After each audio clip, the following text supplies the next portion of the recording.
Shall we start? Yeah. Good day, everyone. Good day to those of you who decided to join us online, and good day to those of you who gathered here at Nicolaus Copernicus University Library in Toruniu. Welcome at UFA Academy lecture called This Is Me, an overview of LGBTQ+ identities, lived experiences, and inclusion. My name is Anna Kutborska. I'm UFA Academic Coordinator, and just before I pass the microphone to our brilliant guest, I would like to invite you to participate in our other lectures planned for May as part of UFA Academy. The whole program is available online at ufa.eu/academy, but also at UFA Virtual Campus. For instance, there's a lecture happening tomorrow at NCU on chronic fatigue syndrome, and also there are other lectures offered by our partner universities. One last thing. Since this is a hybrid event, please reserve all the questions until the end of the speech. And to those of you who are here present with us physically, wait with asking the question until you're given a microphone. Only then our virtual participants would be able to hear you. Well, I would usually address the audience by saying ladies and gentlemen, but I'm not sure if that's appropriate still, right? Thankfully, we have an expert on diversity, inclusivity, equity, equality, that not only leads our alliance, but also works at the University of Essex, Karen Bush. And she leads Essex, she leads our alliance towards more inclusive future. Thank you, Karen, for coming here, and the floor is yours. Thank you. Thank you for that fabulous welcome, Anna. So as Anna said, my name's Karen Bush. My pronouns are she, her, hers. I work at the University of Essex in the UK, and I'm UFI's strategic lead for equity, diversity and inclusivity. When I say equity, diversity and inclusivity going forward, I'm going to say ED&I because otherwise I'm going to get my words in because it's very long and repetitive. So ED&I, equity, diversity and inclusivity. You might wonder why we choose to use the word equity rather than equality in my job title. The two words are often used interchangeably, but they are in fact very different concepts. So put simply, equality means giving individuals or groups of people the same resources or opportunities, and equity means giving people what they need to succeed. So in UFI, we choose to use the word equity because equity recognises that we are not all born equal. We don't begin life in the same place. We have diverse lived experiences and circumstances can make it difficult for people to achieve the same outcome. Equity recognises this and allocates the resources and opportunities needed to reach an equal outcome. We therefore think that equity is a more long-term, sustainable solution and a process for addressing imbalanced social systems. Interestingly, and some of you, I'm probably very well aware of this, that in 2023, the theme for International Women's Day was Embrace Equity. And the idea was to get the world talking about why equal opportunities are no longer enough and can in fact be exclusionary rather than inclusive. And why embracing the concept of equity is a better principle to progress society. Molly Astorita, who is stood at the back there, and after my talk, Molly's going to be doing a workshop which will explore the concepts of equity and equality in more depth. Molly's here at Nicolaus Copernicus University on a Fulbright scholarship. So those of you who are present physically here in the room, I would really encourage you to go to Molly's workshop because I think it's going to be a really insightful experience. It will be, Molly. It'll be good. Okay, so this is what I'm going to cover in my talk today. I'll provide an overview of some of the many different LGBTQ+ identities, together with the definition of each of them. I'll then go on to talk a little bit about the lived experiences of LGBT+ people in Europe, using evidence from a report published by the FRA. You may have heard of them. They're the European Union Agency for Fundamental Rights. This report was published in 2020. I'll then move on to look at ways to create a sense of belonging for LGBTQ+ students and staff, ways of developing LGBTQ+ inclusive policies and processes, and how to make the curriculum more LGBTQ+ inclusive. Finally, I'll share some further resources and guidance, leaving some time for questions, comments, reflections at the end. So as Kelani, who is a Grammy-nominated LGBTQ plus performer who's been writing and recording their own music since 2014, said in an interview with The Advocate, which is an LGBT news and information magazine, so many people are willing to have teachable moments. That's awesome, because a lot of hurt and anger in the past generations have been rooted in truly not understanding or not having access to education moments. So thank you for coming to this talk today, to be curious and to be willing to learn more about this topic. So why am I starting with definitions?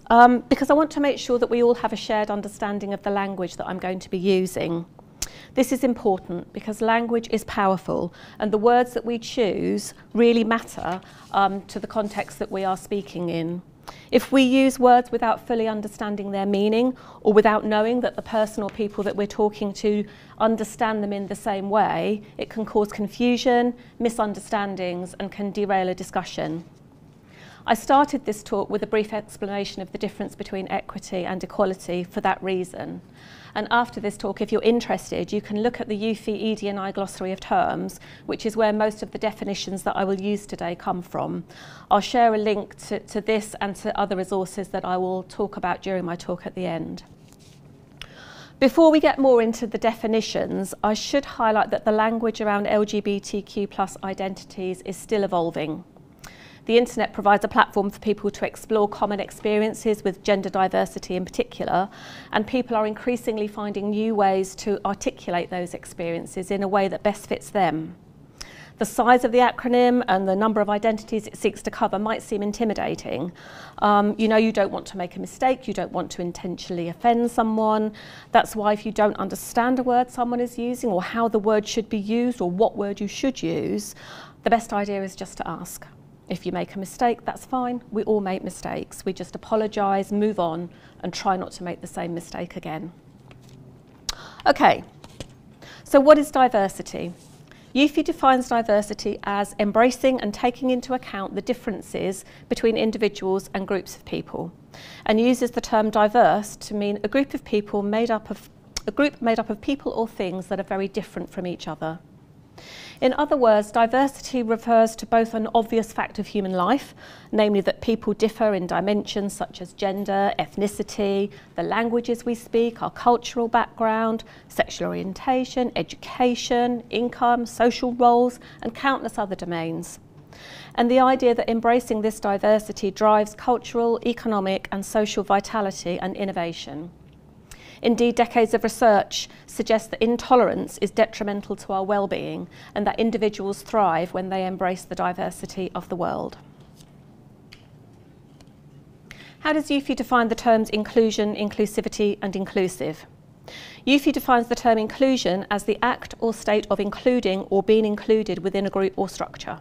Inclusivity as the practice or policy of including people who might otherwise be excluded or marginalised, and the term inclusive as something that does not leave any part or group out. So inclusivity is about creating an environment where differences are embraced. Everyone can be themselves and contribute their unique perspectives and talents. In a truly inclusive environment, everyone feels welcome, respected by and connected to one another through words and actions. They feel a sense of belonging. So I'm going to share an analogy now to try to bring the concepts of equity, diversity and inclusivity to life. But before I do so, I've got a little bit of a disclaimer. The problem I find with any analogy is that it often doesn't represent the issue completely. There'll always be exceptions and deeper meanings surrounding the problem. So there'll always be a valid argument that some aspect of the problem is ignored or poorly characterised. This is also true in this case, but I still believe it's useful in facilitating an understanding of the concepts we're talking about. So here goes. This analogy was coined by Vima Myers. You may have heard of it. It's a very well-known analogy. Vima was an American diversity consultant. She's an author, a speaker, a lawyer, and corporate executive in her role as the Vice President of Inclusion Strategy at Netflix. She said, "Diversity is being invited to the party. Inclusion is being asked to dance. We can take it a step further and say that belonging is dancing like no one's watching." Maybe you can reflect afterwards on which aspects of diversity and inclusivity might be ignored by this quote. Okay, So it's important to understand that the acronym LGBTQ+ covers two different aspects of our identity, our sexual orientation and our gender identity. Sexual orientation refers to our emotional, romantic or sexual attractions towards people of another sex, the same sex, all sexes, or having no emotional, romantic or sexual attractions. It includes the terms lesbian, the term for a gay woman, gay, the term for having sexual attraction towards people of the same gender as one's own, and bi or bisexual, the term for having sexual attraction to people of two or more genders. And gender identity refers to the sense of oneself as male, female, trans or other identity, regardless of whether this matches the sex we were assigned at birth. It includes the term transgender, used to describe someone whose gender identity does not match their assigned sex at birth. The term transgender is frequently shortened to trans, and I'll go on to talk about other gender identities in a moment. For the last parts of the acronym, the Q stands for the term queer, a previously derogatory term but is being reclaimed by some members of the LGBTQ+ community. And the plus represents other sexual identities, including pansexual, being sexually attracted to any and all genders, and asexual, having no sexual attraction to anyone of any gender. So another important aspect of this topic is to understand the difference between sex and gender. Sometimes the terms are used interchangeably, but they are different. And I'm also aware that some languages don't have a word for gender, and in such cases the word sex is normally used, and in order to distinguish between sex and gender, different terms may be used. So for example, biological sex may be used to refer to sex, and cultural and social sex may be used to refer to gender. So as I've already said, even when the terms exist in the language, sex and gender are often used interchangeably. And there are a plethora of definitions of sex and gender put forward by different organisations, and they provide a useful starting point for discussion. I'm just going to give you a couple here. So the World Health Organization summarises the difference between sex and gender in the following way. Sex refers to the different biological and physiological characteristics of males and females, such as reproductive organs, chromosomes, hormones, etc. Gender refers to the socially constructed characteristics of women and men, such as norms, roles, and the relationships of and between groups of women and men. It varies from society to society and can be changed. While most people are either born male or female, they are taught appropriate norms and behaviours, including how they should interact with others of the same or opposite sex within households, communities, and workplaces. When individuals or groups do not fit established gender norms, they often face stigma, discriminatory practices, or social exclusion. And the Council of Europe Convention on Preventing and Combating Violence Against Women and Domestic Violence is the first international human rights document that contains a definition of gender. In Article 3, gender is defined as socially constructed roles, behaviours, activities and attributes that a given society considers appropriate for women and men. You'll notice on the screen that I'm also using, oh, my pointer does work. Ah, that's exciting. The term intersex. And this is defined as people born with sex characteristics that do not strictly belong to the male or female categories or belong to both. These characteristics may be chromosomal, hormonal, and or anatomical, and may be present to differing degrees. And for the definition of gender, I've also included the words other identity to reflect the fact that gender as a social construct is not necessarily defined by biological sex, and there are gender identities outside of the binary male and female. The term non-binary is a broad descriptor for gender diverse people, those who do not fit established gender norms. In other words, individuals who do not identify as either male or female, or whose gender identity shifts, which is defined as being gender fluid, or who express their gender in a way that does not match their assigned sex at birth. And as the World Health Organization says, those who do not fit established gender norms often face stigma, discriminatory practices, or social exclusion. So, To give you an idea of what some of the stigma, discriminatory practices and social exclusion looks like, I'm going to share some findings from the report I referenced earlier, which was published by the FRA, the European Union Agency for Fundamental Rights, in 2020. The report presents select findings from a 2019 survey on almost 140,000 LGBTI people in the EU, including the UK and North Macedonia and Serbia, aged 15 years or older. It's the largest survey of its kind, and it follows the agency's first survey on LGBT people in the EU, conducted in 2012. You'll notice that the acronym the FRA uses LGBTI as opposed to LGBTQ+, which I've been using, and the I stands for intersex, which I defined a moment ago.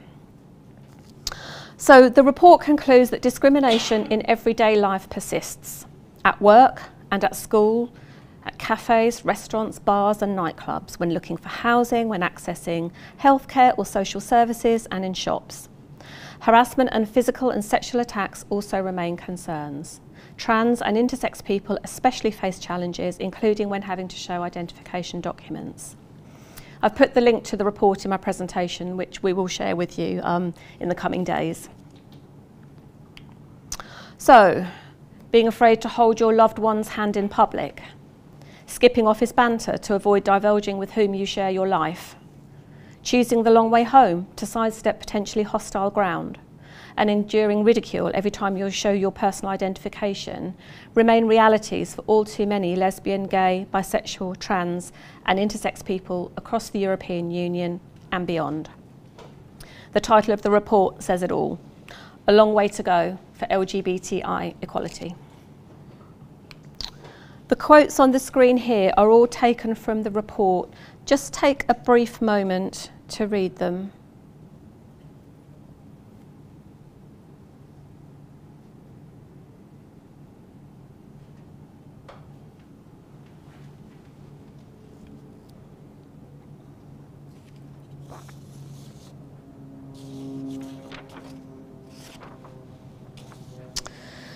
Another quote from the report that struck me was this one from a 30-year-old gay man in Germany who said, "Already when receiving my formal complaint, the police made homophobic statements. Despite inquiries in the aftermath, nothing happened. That's why I avoided filing complaints in later cases. At the police, I felt the homophobia to be even worse than in general society." So consider the potential wider implications of people avoiding calling out homophobia, biphobia or transphobia because they fear being subjected to more homophobia, biphobia or transphobia. No complaints could be interpreted as there are no problems, right? No problems identified means no need to take any action, and no actions taken mean that LGBTI people continue to be discriminated against, marginalised and excluded. This is presumably why the results of the FRA survey also show that LGBTI people across the EU and beyond believe that law and policy, as well as behaviour by politicians, public figures, community leaders and civil society, greatly affect their lives. And by presenting key findings from its second survey, the FRA aims to encourage policy and decision makers to step up their efforts to promote full respect for the rights of LGBTI people. And this is why anything we can do to support this within our own sphere of influence, however small we think it might be, can help to make a difference. So let's start to focus on what the picture looks like in educational settings. The survey focused on people's experiences at school. And just for context, in terms of education, almost half of the sample, 45%, had completed university education, equivalent of a bachelor's degree or higher. 12% had completed post-secondary education, 28% had completed upper secondary and 11% lower secondary education. Only 4% of the sample had completed only primary education or had no formal education. So the survey asked respondents about their positive and negative experiences as LGBTI persons when they were at school. Younger respondents who were at school in the recent past more frequently experienced positive support and protection during their time at school than respondents who went to school a long time ago. For instance, almost half of the respondents aged 15 to 17, that's 48%, say that in school someone has always or often supported, defended or protected them and their rights.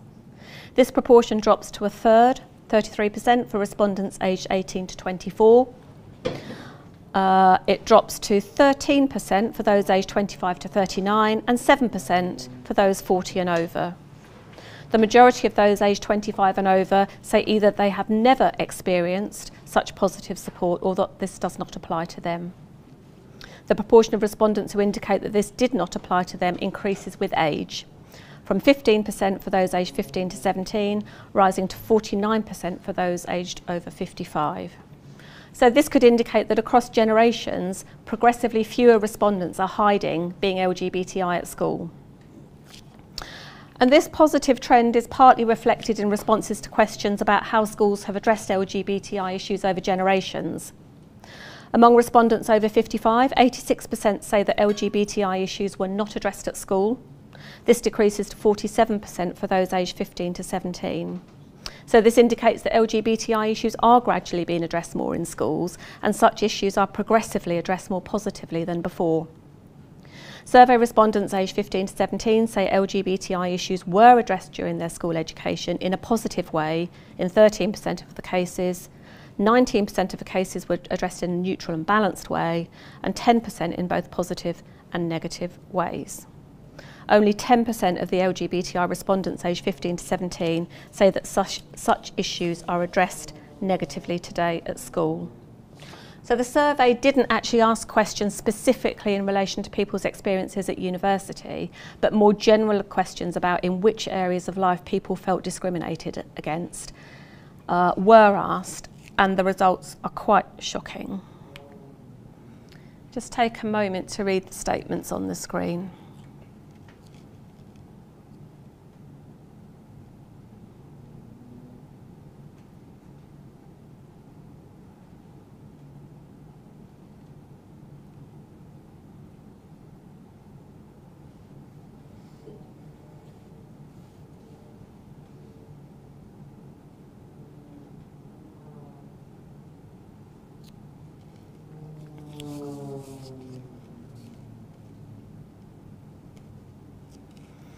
A few things really stood out for me. One is that 37% of respondents, and bearing in mind there were over 140,000 respondents, so this equates to over 50,000 people, all of whom identify as LGBTI, felt discriminated against in other areas of life, or in areas of life other than work, including at university. Another is that 53% of LGBTI respondents aged 15 to 17 say they have experienced discrimination in some area of life, compared with 41% of respondents aged 18 and over. And finally, in relation to the work environment, where 10% of respondents felt discriminated against when looking for work in the year before the survey, and 21% at work in the year before the survey. So let's explore that work-related data in a bit more detail. So you can see here that significantly higher shares of trans respondents felt discriminated against due to being LGBT when looking for work. When we dig a bit deeper, we see that the share of respondents who felt discriminated against when looking for work differs between countries. I'm not showing it on the slide here, but when I send you the link to the report, you'll be able to look into this in a bit more detail if you wish. But here are just a few little snippets from that. So, in the EU, the shares of respondents who felt discriminated against were highest in Greece, 19%, Cyprus, 18%, and Bulgaria, 17%. The lowest were in Denmark and Sweden, both 5%, as well as in Finland and the Netherlands, both 6%. In Serbia, 16% felt discriminated against when looking for work, and in North Macedonia, 13% did so. You can also see that for lesbian, gay and bisexual respondents, their experiences appear to have improved since the time of the FRA's first survey in 2012, but for trans people, their experiences have worsened. So the share of respondents who felt discriminated against at work is consistently higher than those who felt discriminated against when they were looking for a job. However, this share also varies between countries. So in the EU, the highest proportions of respondents felt discriminated against at work in Lithuania, 32%, Greece 31%, Cyprus 30%, and Bulgaria 29%. The lowest proportions did so in Czechia, Finland and the Netherlands, all 13%, as well as in Denmark and Luxembourg, both 14%.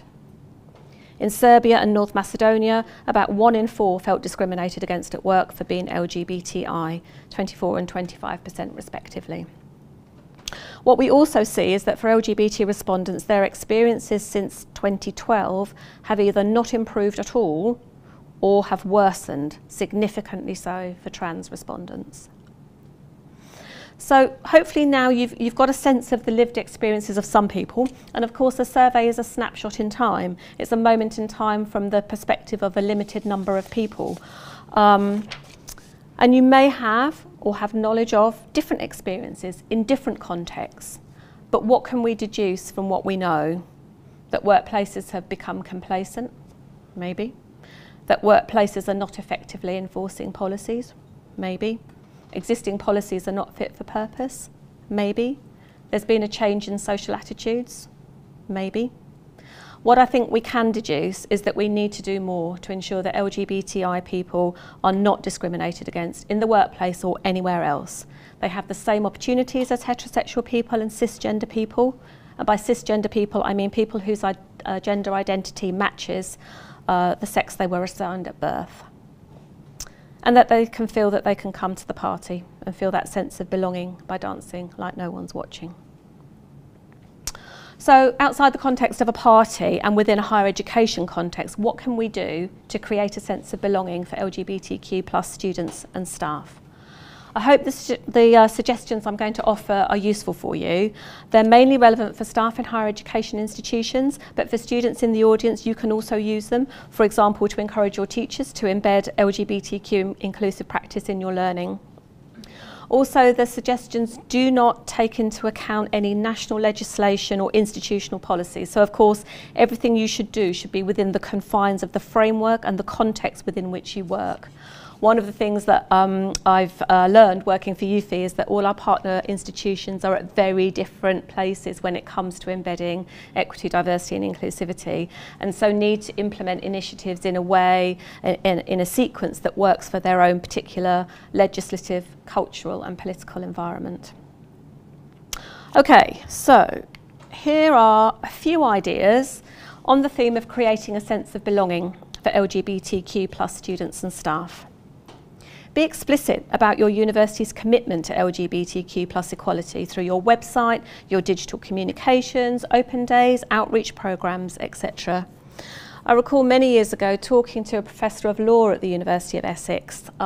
He was a student prior to coming to Essex, and he was challenging us on what we were doing to promote inclusion for LGBT students. And he said to me that he'd come from New Zealand, and he knew he wanted to study law, but his primary consideration when looking for a university to come and study at was that it was going to be inclusive. As an openly gay man, he needed to feel comfortable in the environment. And so he spent a lot of time just looking at the websites of universities, looking just to see if he could feel that sense of commitment. And that was one of the reasons, the main reason, he chose to come to the University of Essex. He remained, he's, as I say, a professor in law now and is a great role model for members of our community. So regarding student societies, these networks are really valuable in providing a safe space for people to discuss issues and experiences. Student and staff societies, forums and networks are also a great source of inspiration and ideas for the development of institutional policies and processes. So if there's a way of providing a channel for sharing information in a way that members of the group feel is appropriate, perhaps this is something you could also consider.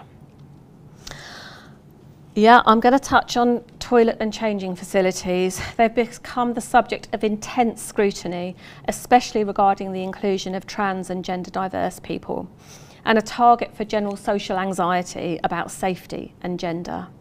Questions such as, are women safe if a trans woman uses the same toilet? Aren't children at risk if anyone can decide they are trans and walk into a public toilet?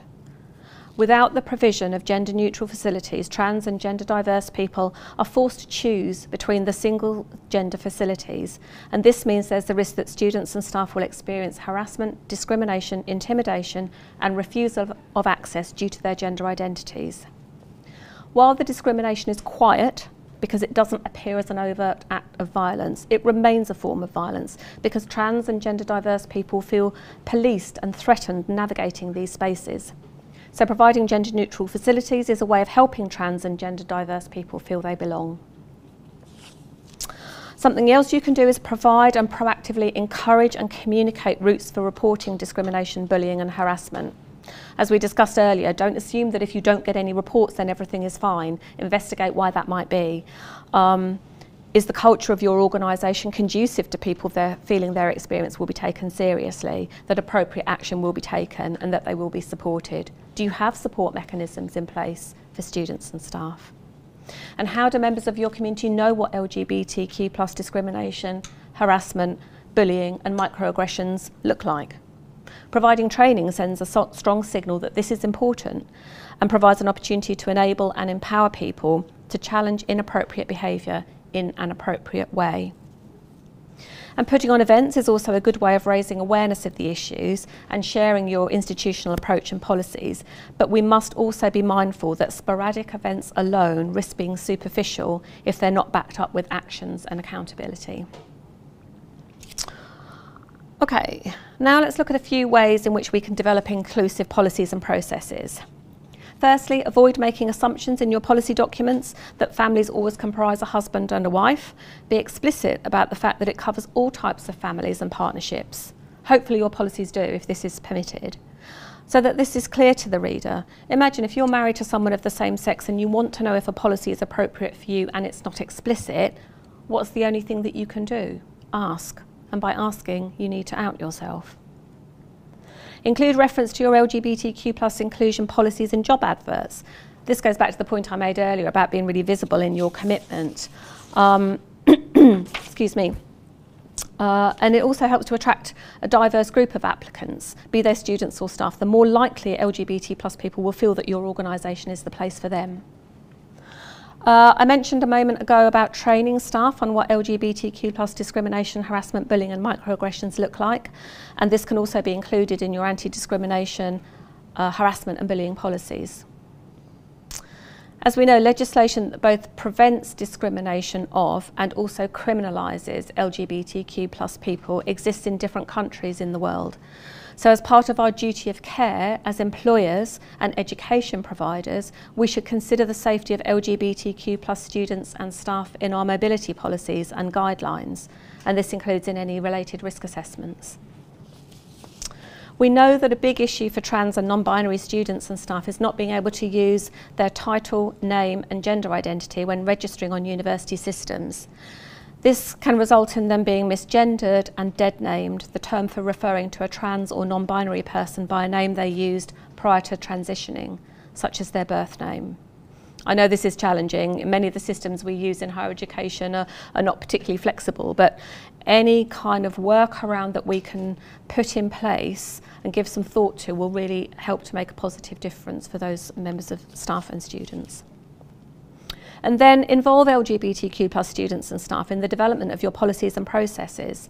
Do this to gain their input, but be mindful of the emotional toll it takes to repeatedly tell your story of being discriminated against, harassed or bullied because of your sexual orientation or gender identity.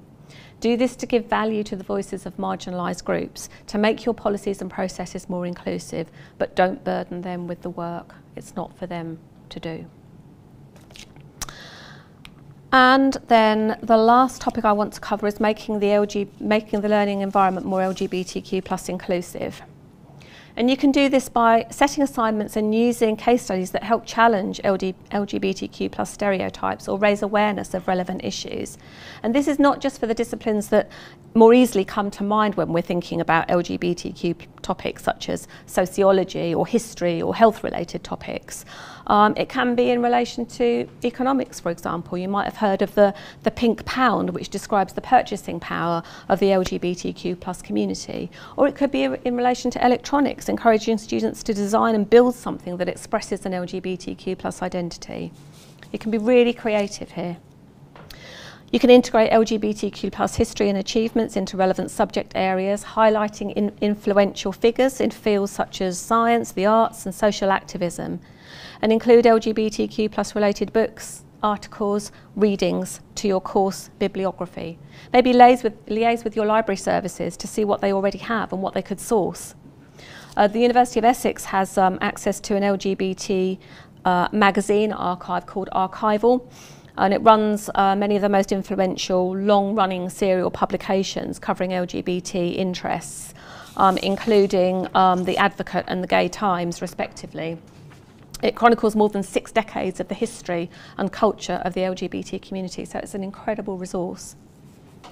When it comes to the classroom, you can discuss the use of pronouns and how students would like to be addressed. You might have noticed that I introduced myself using my pronouns.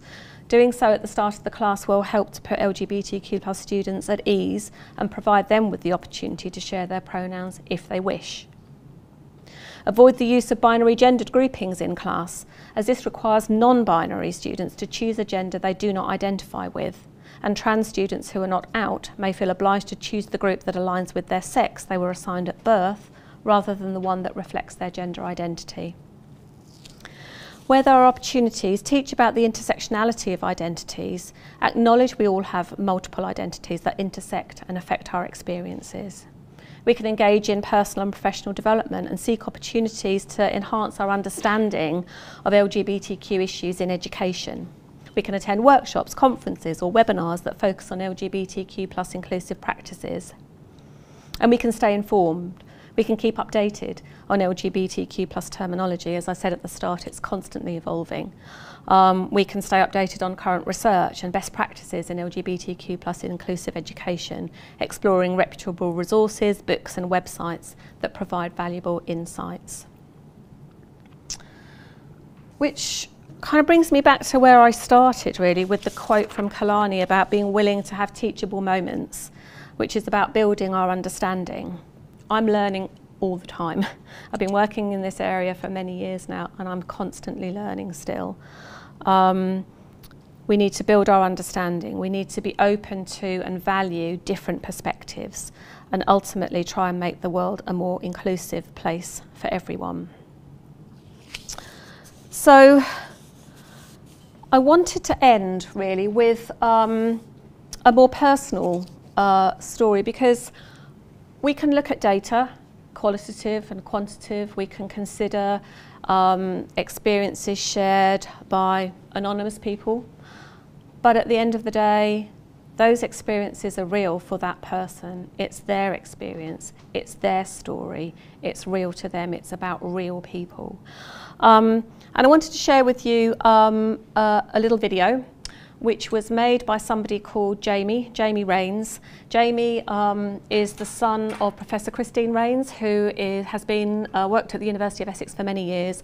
She is a professor in our School of Life Sciences. She's been head of school. She's been our Pro-Vice Chancellor for research.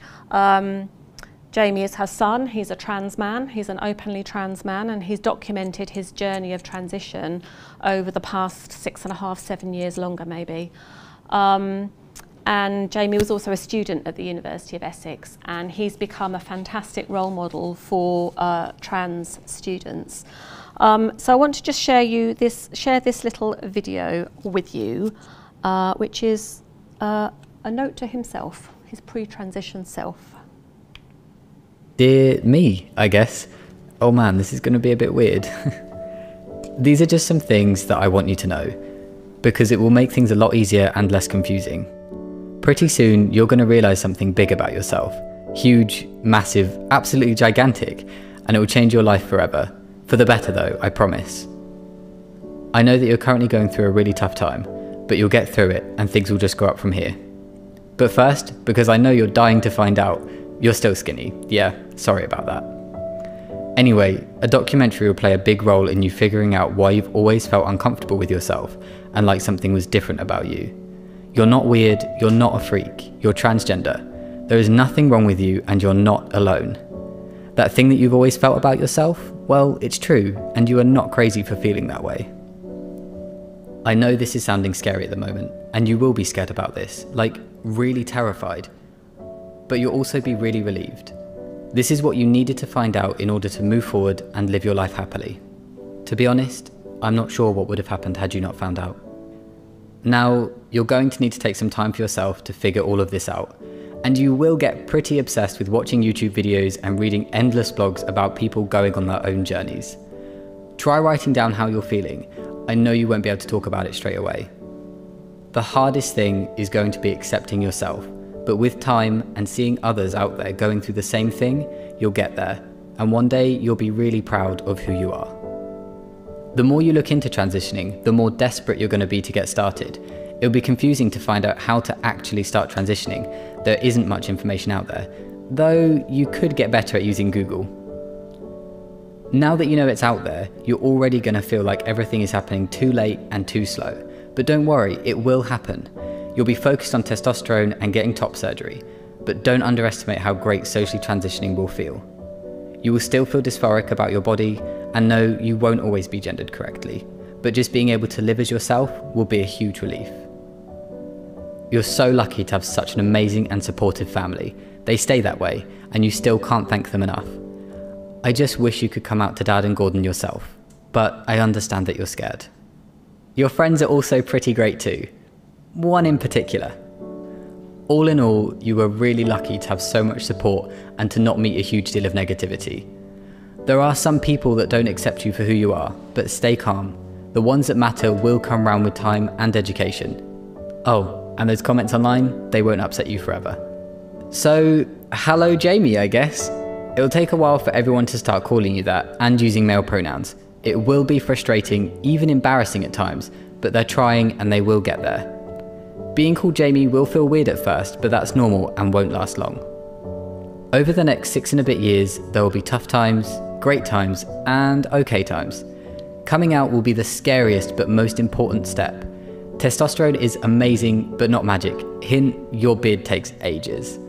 Top surgery is terrifying, and I'm proud of you for doing it. I know how scared you'll be, but it's so worth it. Your life will change in a lot of positive ways you won't even believe. Your family are still amazing. Your best friend is now your girlfriend. I know, I can't believe you managed that either. She's pretty amazing. You've even got a cat together. I'm shocked too. They're not all evil. Basically, the terrifying yet exciting road ahead of you will make your life incomparably better than it is for 16-year-old you. Transitioning will change your life in more ways than one, and you will grow as a person all round because of it. So please, keep pushing. Don't give up. You won't always be this uncomfortable, miserable, badly dressed person. You will be able to live as yourself, be more confident, get a better dress sense, I think, and even grow a beard. And yes, your sideburns are better than Dad's. Good luck. It gets so much better. From an older, more confident, happier you.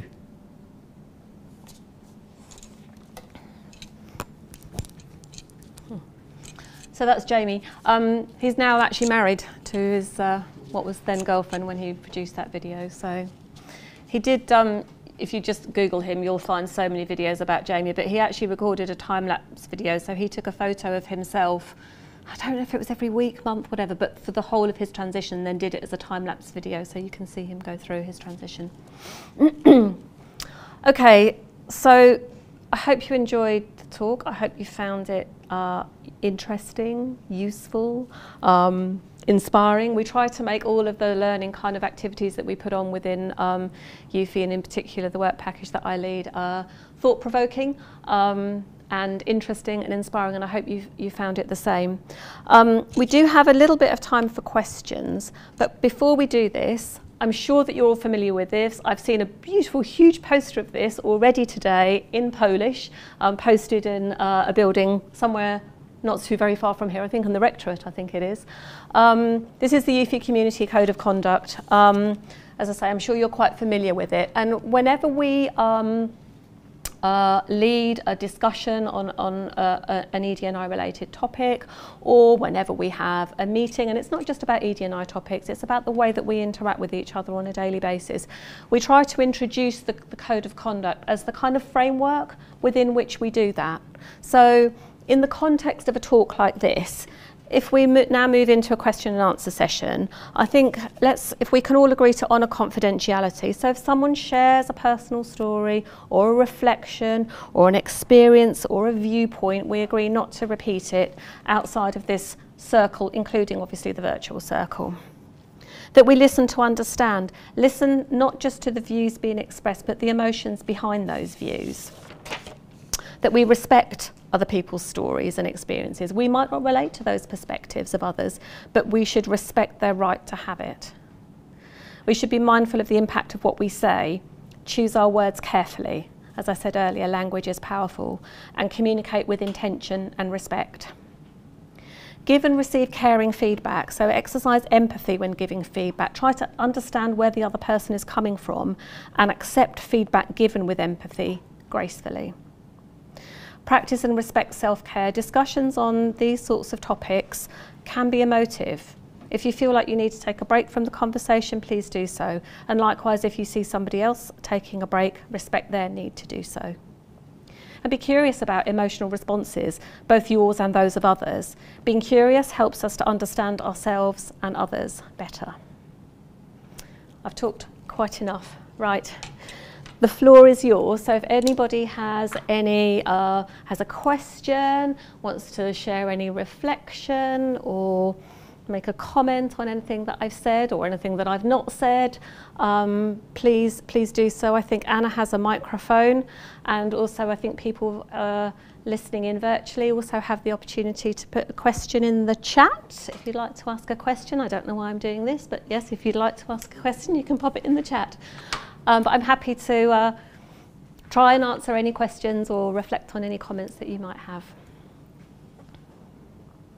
Well, yeah, definitely it's thought-provoking, right? And if you wish to ask any question, now's the time to do so. So let me just pass the microphone. So maybe I'd like to share that there is this charity foundation going on in Poland that's called Grow Space, and you might be familiar with it, but they take a lot of action in making LGBTQ plus community feel more welcome at school from kids aged 6 to the end of their education. And recently there has just been the end of sort of a ranking of schools that are the most welcoming in Poland.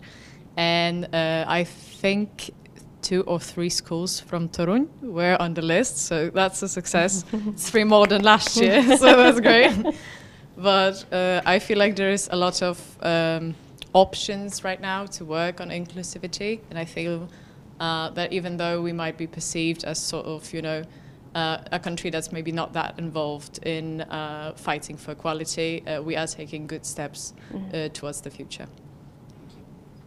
Thank you for sharing that. And I think it's so important. I was having a conversation with somebody over breakfast about how you know, these kind of the viewpoints that we all hold and our perspective starts at a really, really, really young age, you know, without us maybe even realising it. So education is so important. I started at the very start by talking about, you know, people not necessarily having access to education moment or not necessarily taking advantage of education moments, but education is so important and so important right from a really young age. So that sounds like an incredible charity that's doing great work, and the more that we can bring up a more tolerant younger generation who will then become, you know, the people that will be the role models and the people that will be able to educate then younger generations and older generations, because education doesn't just work one way, you know. So that sounds really, really great. So thank you for sharing that. Are you involved in that charity? Yeah. I sometimes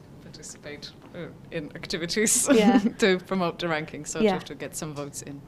No, that sounds great. Thank you for sharing that.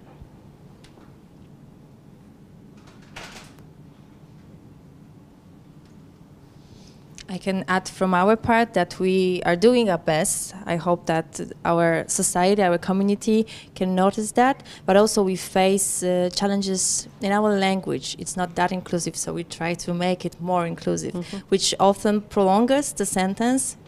Isn't that, you know, handy? But still, I hope that with every step we take, we're gonna guarantee that all people just feel like they can dance like nobody's watching, right? Yeah. Absolutely. Thank you. And if there are no further questions, there are. Amazing. Yeah, I had a question regarding the professional part that you talked. I think it's a bit of a controversial sometimes because during Pride, for instance, you have the June month and a bunch of companies and organizations, they put like the flag and LGBT alliance and everything, but sometimes they were, I got the attention that it was only during that month and the rest of the year they don't are committed that much. So for you, how to find that balance and how to maybe help that to evolve? That's a really important point, and I sort of said earlier about how events are great, but you know they can't just be a one-off event. You know, today I'm being really inclusive of LGBT people, and then next month I might be really inclusive of people who have a migrant background, and then so on and so on. So I think actions need to match words, for one thing, because it can be really, these events, Pride is massive, events that we do within our own institutions, etc., can be quite high profile. We take a lot of time and effort and energy to promote them, to get people involved in them, but then what happens after that? How is it sustainable in the long run? How do people feel that what you say here happens for me on a daily basis? And so that's where that sort of the cultural change stuff, which is the long-term stuff, which is the difficult stuff, really comes in. So I think events have their place, but I think we have to be mindful that we can't just, so if as an organisation we say we're really going to put a lot of time and effort and energy in June, whatever it is, in Pride. We're going to give our LGBT student society some money to have a flag and to, we can do this.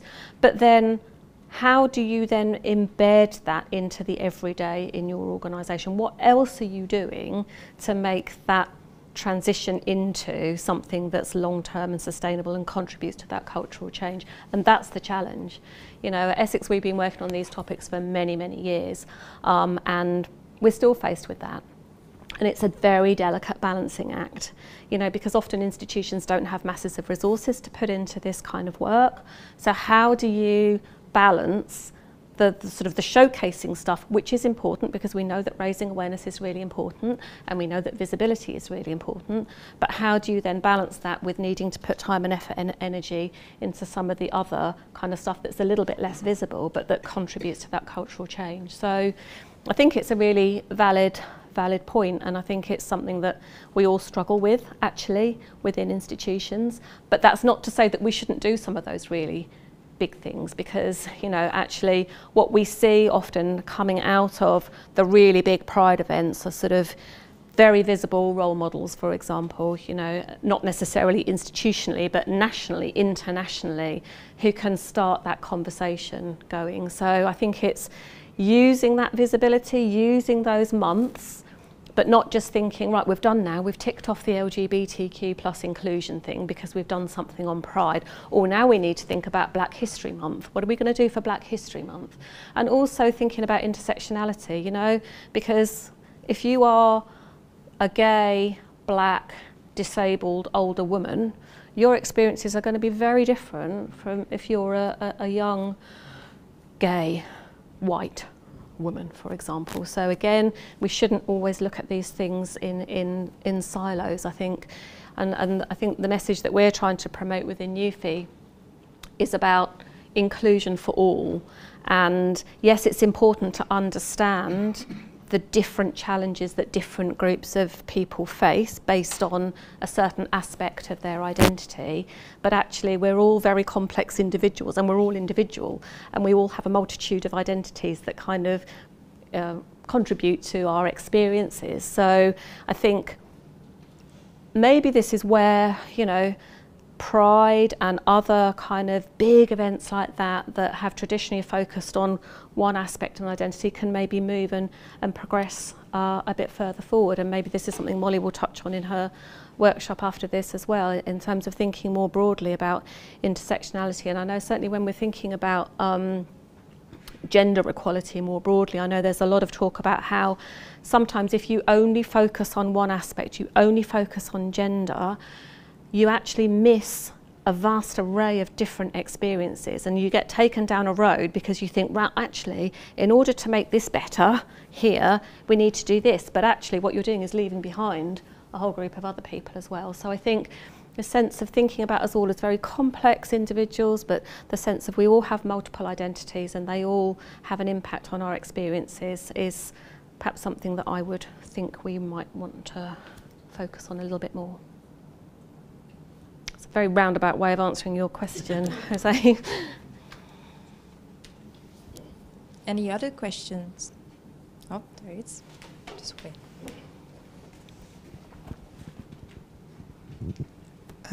Let's see if I have any voice left, but just to continue this conversation, I think it's very important